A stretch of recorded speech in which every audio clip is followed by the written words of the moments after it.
and two, doctor-looking people with face masks come on board, and they stop at me and start asking me some questions, and I can barely talk, and they thought I had some tropical disease, and they might have to quarantine the plane or something like that. So, they had to tell all the passengers, stay seated. We're here, but you have to stay seated. So they did this thing. They came and interviewed me, and then they walked off. And later when I told my parents about it, they were like, they were supposed to take you with them so you could, expedite the process. So anyway, I met my parents there, and they took me straight to a hospital in Hawaii, in Honolulu, and the doctors took some blood and did a couple other tests, and the next day they came back and they said, we suspect Rick has leukemia. And at this point, I was in such pain from my throat that I was taking Demerol, and I didn't really care. I just wanted to be, not experience that pain. I couldn't eat and couldn't drink, and was just spitting up blood. And so they said we need to do a bone marrow biopsy, and which is, I've never seen the needle because I'm too scared of it.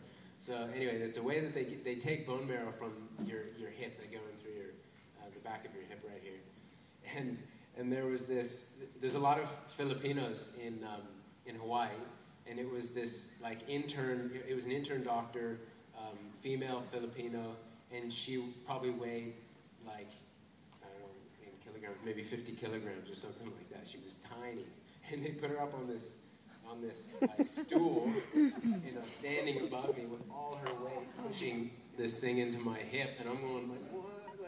I thought if she fell, things could get ugly, So anyway, they did the test, and the doctor came back the next day and said, we've got some good news and bad news. Rick does have leukemia, but the good news is that it's one of the most successfully treated leukemias. But I was in Hawaii for a week, and then in San Diego for 4 days, and then my parents looked after me for about the next month and kind of nursed me back to where, I started to eat again and look after myself, and I could even surf during that time once I got healthy enough. And my dad remembers one morning he woke up. This is probably after I've been staying there for about a month or 6 weeks, and he woke up and I'm still I was skin and bones. I was, I'd just been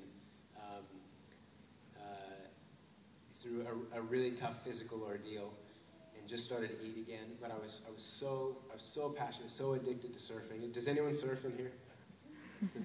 Okay. Well, it's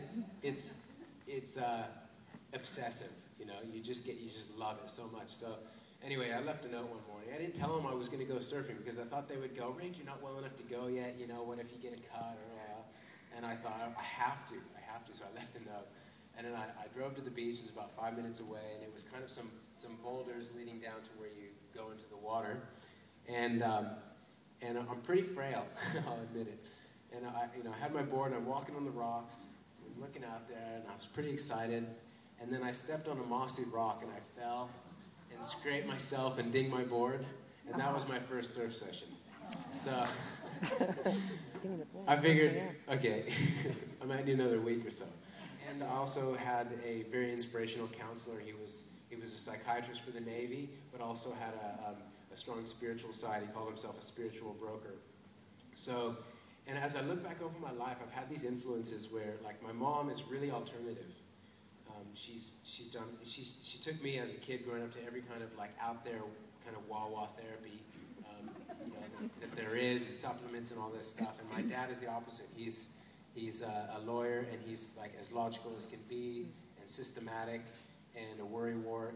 And but as I look back, I see I have these influences, and this mentor of mine really worked to combine those two sides, right? The really logical and sensible, and the more spiritual and emotional side. So, and basically with the sessions that I did with him, I can look back and say getting this cancer was one of the best things that's ever happened to me in my life.